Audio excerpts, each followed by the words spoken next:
Good evening, and welcome to the Wednesday, May 13th public hearing on our budget of the Savannah-Chatham County Board of Education. This is a hearing. What that means is we sit and hear from the public. But first, we'll have a presentation by Ms. Kugler.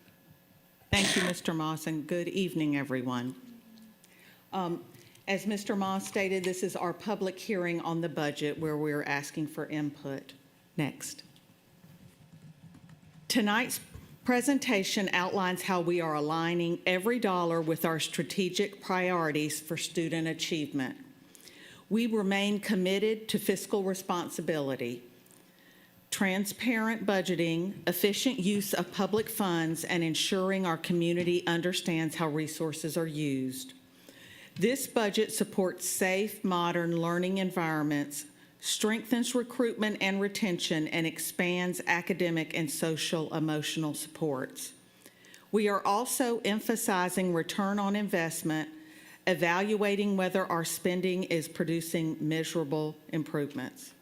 Next. The budget is built to advance the 4 pillars of the strategic plan for SCCPSS. Our fiscal year 27 budget is directly tied to the Strategic Plan 2031, creating a future-ready student experience. Pillar 1 focuses on academic excellence, literacy, numeracy, student engagement, and future-focused pathways.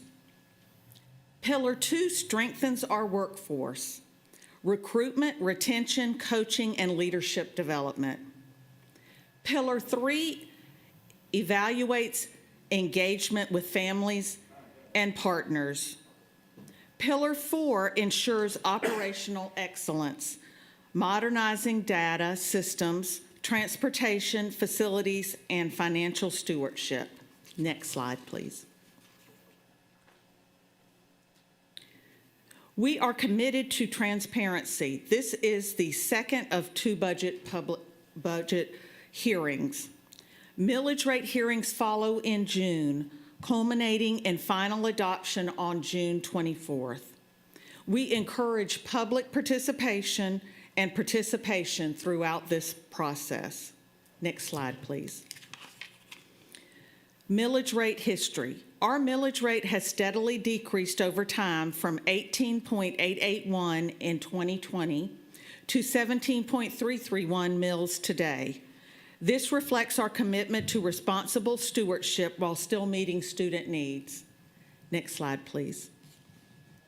Millage rate comparison. SCCPSS's millage rate remains in the middle of the pack compared to other Georgia districts. We are lower than many larger districts such as Gwinnett, Cobb, DeKalb, and Atlanta public schools. This context is important as we balance affordability for taxpayers with the needs of our students. Next slide, please. Next slide, please. Budget development, influencing factors. Several forces shape our fiscal year 27 budget: economic conditions, enrollment trends, inflation, and state mandates. We are also aligning resources with the strategic plan and incorporating community and board feedback. Long-term sustainability remains a priority. Next slide, please. Economic and enrollment factors determine the district's funding levels and the types of services required. Rising costs such as inflation, transportation, utilities, and the expansion of student support services are putting pressure on the district operations. The district's shift towards modified zero-based budgeting means programs must demonstrate measurable outcomes to justify funding. Workforce challenges remain a major driver, especially in hard-to-fill positions. Community engagement continues to shape priorities, and long-term planning ensures responsible stewardship of resources. Next slide, please. Budget overview. Departments submitted mandatory baseline and strategic requests, as can be seen in this chart. The total preliminary request is $683.7 million, which is a 2% increase from fiscal year '26. Most of the growth is driven by mandatory costs, which includes our benefits, retirement, and step increases. Next slide, please. Strategic initiatives. Strategic investments are targeted and aligned with our pillars. Key academic initiatives include school transformation, math textbook adoption, mental health expansion, and early childhood Montessori integration. Operational initiatives include AI readiness training, leadership development, a formative assessment platform, and expanded transportation options. Engagement initiatives include enrollment recovery campaigns and enhanced family engagement staffing. Next slide, please. And on this next slide, you can see some of the other initiatives in our budget. Next slide, please. Mandatory personnel cost growth.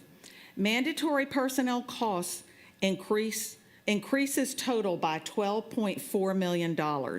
This includes our teachers' retirement system increases, our state health benefit increases, and step increases. These are required to maintain our current workforce. Next slide, please. COLA scenarios.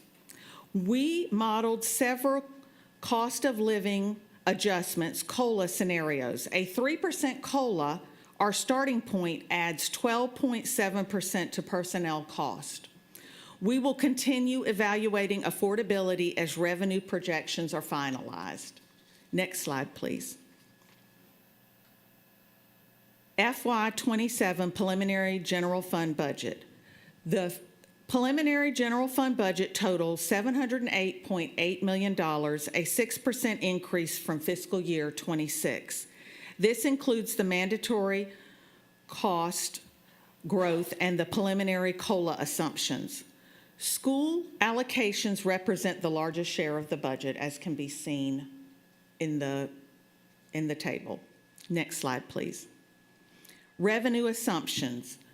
Revenue projections depend on property values, enrollment, QBE funding, and legislative decisions. We are using conservative assumptions, a 5% growth in property values and a 1.2% enrollment decline. The model currently assumes maintaining the millage rate at 17.331 mils. Next slide, please. Forecasted revenues. Total projected general fund revenues for fiscal year '27 is $711.9 million. Local revenue remains our largest funding source, as you can see on the graph. Next slide, please. Current budget request and surplus. Based on current assumptions, we project a $3.1 million surplus. This would contribute to fund balance and support long-term stability. These numbers will adjust once the final tax digest is released. Next slide, please. All funds budget. Across all funds, the general fund, the debt service fund, capital projects, and special revenue funds, the total projected expenditures are $992 million. This reflects the full scope of district operations. Next slide, please. Stewardship and fund summaries. Each fund is balanced with revenues matching expenditures. Special revenue funds include federal programs such as Title I, special education, and pre-K. Internal service funds cover workers' compensation, unemployment, and legacy dental plan obligations. Next slide, please. Next slide, please. As you can see here, this is how much we have budgeted for in revenue expenditures for our general fund, our debt service fund, and our capital projects fund. Next slide, please. These are our special revenue funds, such as Title I, special ed, and pre-K that we talked about, that we have in our school district, and these are the amounts of revenues and expenditures projected. Next slide, please. These are additional special revenue funds. Next slide, please.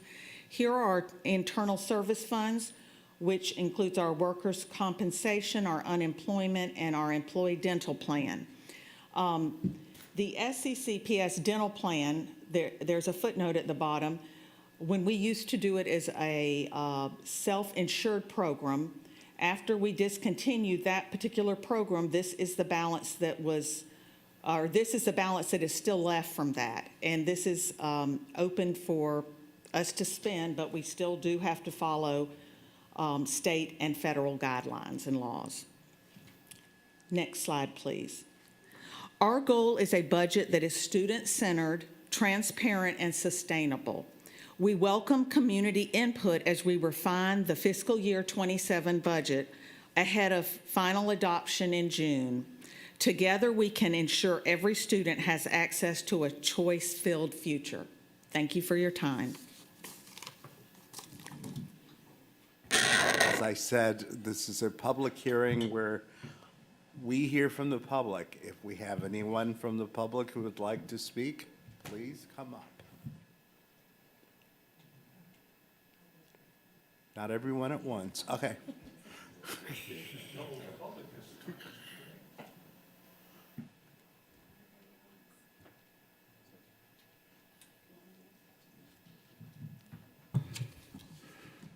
Mr. Moss, board members, Dr. Watts, I'm speaking tonight as a Chatham County taxpayer. There is a Georgia law, OCGA 20-2-167, parenthesis A, parenthesis 5. That law says that the fund balance the school district can budget for in the upcoming year is limited to 15% of that year's total budget. The district has been in violation of this law for at least the last several years. This isn't my opinion. It was stated in the report by the auditors, the last two annual audit reports. The data I'm going to talk about for the next couple minutes come either from last year's 2025 annual comprehensive financial report or from the presentation last week, which was the same as the one Ms. Cooley just gave tonight. The unassigned fund balance as of June 30th, 2025 was $195 million. The FY26 budget that was approved was $670 million. 15% of that $670 million equals $101 million.